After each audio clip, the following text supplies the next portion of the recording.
ಶರಣಾರ್ಥಿ ಬಂಧುಗಳೇ, ಶರಣಾರ್ಥಿಗಳು. ಏನಂದರೆ ನಮಗೆ ರಾತ್ರಿ ಮಲಗಿದ್ರೆ ಬೆಳಿಗ್ಗೆ ಬೇಗ ಎದ್ದೇಳೋಕ್ಕೆ ಅಭ್ಯಾಸನ ಗೊತ್ತಾಗೋದಿಲ್ಲ. ಕೆಲವರು ಎಷ್ಟೋ ಜನ ಬೇಗ ಎದ್ದೇಳೋಕ್ಕಾಗಲ್ಲ ಅಂತಂದು ಕೆಲವರು ಭಾಳ ಚಿಂತೆ ಮಾಡ್ತಾರೆ. ಹಾಗಾಗಿ ಇನ್ನು ಕೆಲವರಿಗೆ ಮಾನಸಿಕ ಕಾಯಿಲೆಗಳಿರ್ತವೆ. ಮಾನಸಿಕ ಕಾಯಿಲೆಗಳಿಗೂ ಕೂಡ ನರಳ್ತಾ ಇರ್ತವೆ. ಆ ಜೊತೆಗೆ ಮೊಬೈಲ್ ಅಡಿಕ್ಷನ್ ಇರುತ್ತೆ. ಈ ಎಲ್ಲವಕ್ಕೂ ಕೂಡ ಇನ್ನೂ ಹೆಚ್ಚಿನ ಕಾಯಿಲೆಗಳು, ತೊಂದರೆಗಳಿಗೆ ಒಂದು ಚಪ್ಪಾಳೆ ಮದ್ದಿದೆ. ಇದು ಕೇವಲ ಒಂದು 5 ನಮೂನಿ ಚಪ್ಪಾಳೆ ಬರ್ತವೆ.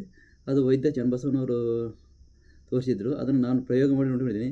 ನನಗೆ ರಿಸಲ್ಟ್ ಕೂಡ ಬಂದಿದೆ. ಅದನ್ನು ನಿಮ್ಗೆ ಯಾವ ರೀತಿ ಮಾಡೋದು ಹೇಳ್ಕೊಡ್ತೀನಿ. ಕೇವಲ ಸ್ವಲ್ಪ ಒಂದು 5-6 ನಿಮಿಷ ಅಷ್ಟೇ ಆಗ್ಬೋದು. ಅದನ್ನು ಮಾಡಿದ್ರೆ ನಿಮ್ಮ ಆರೋಗ್ಯ ವೃದ್ಧಿ ಆಗ್ತದೆ ಅಂತ ಹೇಳ್ತೀನಿ. ಅದು ಯಾವ ರೀತಿ ಮಾಡೋಂತ ನಾನು ಪ್ರಯೋಗದ ಮೂಲಕ ಮಾಡಿ ತೋರಿಸ್ತೀನಿ ನೋಡಿ. ಮೊದಲನೇದಾಗಿ ಮೊದಲನೇ ಎಕ್ಸೈಸು ಈ ಥರ ಚಪ್ಪಾಳೆ ಕೆಳಗಿಂದ ಮೇಲೆ ಒಟ್ಟು ಒಂದೊಂದು ಎಕ್ಸೈಸು ಒಟ್ಟು 5 ಎಕ್ಸೈಸ್ ಬರ್ತವೆ. 5 ಅಂದರೆ ಒಂದೊಂದು ನಿಮಿಷನ ಆಗ್ಬೋದು ಅಷ್ಟೇ. ಅವು 5 ಚಪ್ಪಾಳೆಯನ್ನು 5 ನಮೂನಿ ಚಪ್ಪಾಳೆಯಲ್ಲಿ ಒಂದನೇದಾಗಿ 1 2 3 ಹೀಗೆ ಕೆಳಗಿಂದ ಮೇಲೆ ಹೋಗಿ ಚಪ್ಪಾಳೆ ಹೊಡೆದೆ. ಈ ಥರ ಒಂದು 50 ಚಪ್ಪಾಳೆ ಹೊಡಿಬೇಕು. 100 ಹೊಡೆದ್ರೂ ಪರವಾಗಿಲ್ಲ, ಕನಿಷ್ಠ 50 ಆದರೂ ಹೊಡಿಬೋದು. 1ನೇ ಎಕ್ಸೈಸ್. 2ನೇ ಎಕ್ಸೈಸ್ ಹಿಂದೆ ಮುಂದೆ 1 2 3 ಈ ರೀತಿ 50 ಹೊಡಿಬೇಕು, 50 ಅಥವಾ 100. ನೆಕ್ಸ್ಟು ಈ ಥರ ಕೈ ಅನ್ಕೊಂತ ಹಿಂಗೆ ಅನ್ಕೊಂತ 50 ಅಥವಾ 100. ಇದು 3ನೇ ಎಕ್ಸೈಸ್.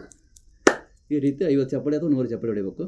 ಆಮೇಲೆ ಚಪ್ಪಾಳೆ ಮ್ಯಾಲಿಂದ ಕೆಳಗೆ 50 ಅಥವಾ 100 ಹಿಂಗೆ 1 2 3 4 5 ಈ ರೀತಿ 50 ಅಥವಾ 100 ಮಾಡಬೇಕು.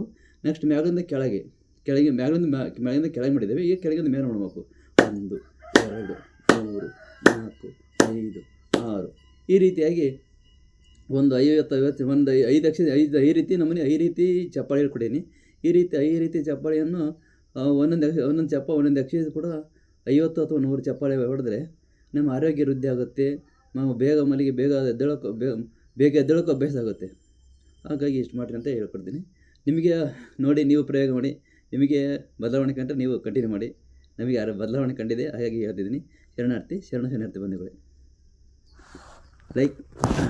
ಲೈಕ್ ಮಾಡಿ, ಶೇರ್ ಮಾಡಿ. ಇಷ್ಟವಾದರೆ ಧನ್ಯವಾದಗಳು. ಶರಣಾರ್ಥಿಗಳು.